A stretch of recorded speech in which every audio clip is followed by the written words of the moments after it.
सदन कसाई ने क्या उस स्वैरिणी के पति की हत्या की थी? नहीं मारा। चरित्र तो आप सब जानते हैं ना, सदन कसाई, कसाई कुल में जन्म हुआ था सदन जी का। भगवान के महान भक्त थे, और जब भगवान की कृपा का उनको अनुभव हुआ कि भगवान कितने प्रसन्न हैं हमारे ऊपर, तो सब कुछ त्याग कर सदन जी जगन्नाथपुरी दर्शन के लिए चले। निरंतर श्री ठाकुर जी के पवित्र नाम का जप करते रहते हैं, भगवान जगन्नाथ के विरह में रोते रहते हैं। और पैदल रास्ता थे, पैदल चलते चलते पुरी की ओर जा रहे थे। एक गांव में एक गृहस्थ के द्वार पर अतिथि हुए, उसने प्रेम से आपको भोजन कराया। गृहस्थ स्वामी कहीं चला गया और गृहिणी घर में अकेली थी। वह स्वभाव से कुछ दूसरे तरीके की थी। युवा सदन जी का सुंदर तेजस्वी स्वरूप उसने देखा, पहुंच गई। बोले ये घर का सब माल है, धन है, और मैं ये कंचन और मैं कामनी दोनों को ले और चलो, एकांत में कहीं आनंद से रहेंगे।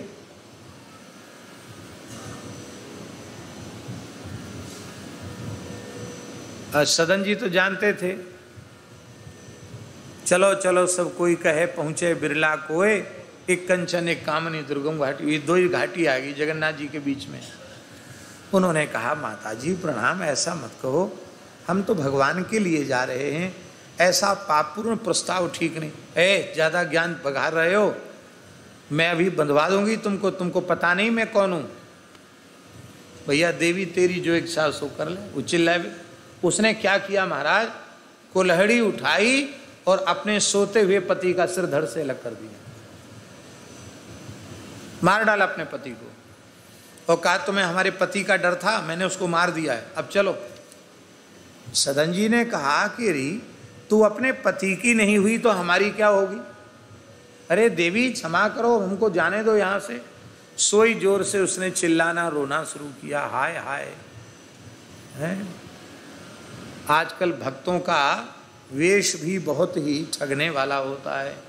देखो तो इसको साधु मान के, संत मान के, भक्त मान के हमने घर में भोजन कराया, और ये इसने हमारे घर में चोरी की, सारा धन इकट्ठा कर ले, देखो पोटली बंधी हुई रखी है, और मेरे पति को भी मार डाला, और हाथ पकड़ के कहता था चल मेरे साथ, पर मैं तो परम पतिव्रता, मैं भला इसके साथ क्यों जाती, हाय हाय मैं तो मारी गई। सदन जी ने किसी को स्पष्टीकरण में नहीं, खूब पिटाई हुई पहले जनता के द्वारा उनकी, बाद में पुलिस को दे दिया गया, राजा के यहाँ पहुँचे। राजा ने कहा तुमने इसके पति की हत्या की? आपने वाणी से कुछ नहीं बोला, सिर हिलाया। हाँ अपराध था इनका, बोलो अपराध तो नहीं था, मारा तो नहीं था इन्होंने, और उसने स्वीकार कर लिया सदन जी ने। हाँ बिल्कुल ठीक, ये जो कुछ कह रही हैं इसमें हमें कोई इतराज नहीं, जो कुछ ये अपने विचार से कह रही ठीक कह रही, ऐसा समझ लो हमने ही मारा।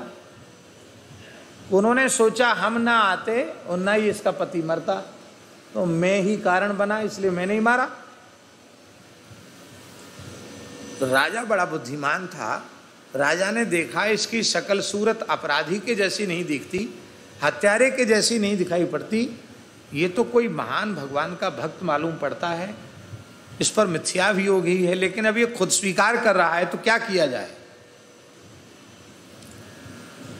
तो राजा ने कहा कि ठीक है, बुद्धि बिगड़ गई हुई, हाथ से ही तो प्रहार किया होगा, हाथ काटने की सलाह दे दी, आज्ञा दे दिया, इसके दोनों हाथ काट दिए जाएं। सदन जी के दोनों हाथ कट गए, और सदन जी उस अवस्था में श्री जगन्नाथ भगवान के निकट जब पहुँचे, जगन्नाथ महाप्रभु हुंकार करने लगे, अपने अर्चकों को, पुजारियों को आदेश दिया कि सदन भक्त को आदर पूर्वक यहाँ लेकर के आओ, और सबके देखते देखते भगवान जगन्नाथ ने उनको आलिंगन प्रदान किया। हमने संतों से ऐसा भी सुना है कि सदन जी की अगवानी करने के लिए जगन्नाथ जी मुख्य द्वार पे आ गए थे, जिनको पतित पावन जगन्नाथ जी कहते हैं। कहते हैं पतित पावन को उन्हीं के लिए आ गए। सदन जी इतने विनम्र बोले मैं कैसे जाऊं? ठाकुर जी हम खुद ही आ जाते हैं। ठाकुर जी चल कर आ गए। आज भी पतित पावन जगन्नाथ जी विराजमान।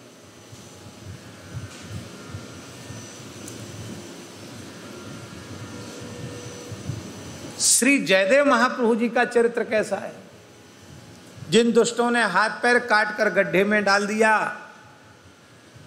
और वे भी जब संत वेश में आए तो उन्होंने उनकी भी सेवा करवाई, और जब वो अपने ही पाप से पाताल में समा गए, उसके बाद भी जयदेव महाप्रभु ने यही बात कही।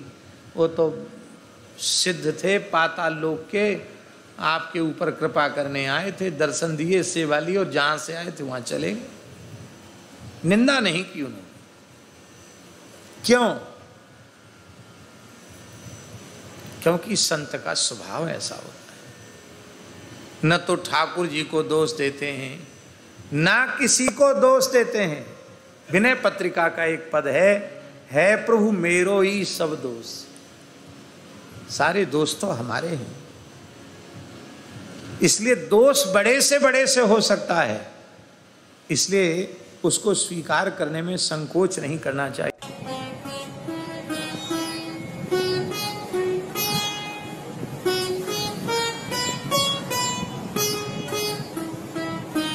श्री सीताराम प्रतिदिन सत्संग एवं दर्शन के लिए श्री महाराज जी के ऑफिशियल चैनल को जरूर सब्सक्राइब करें।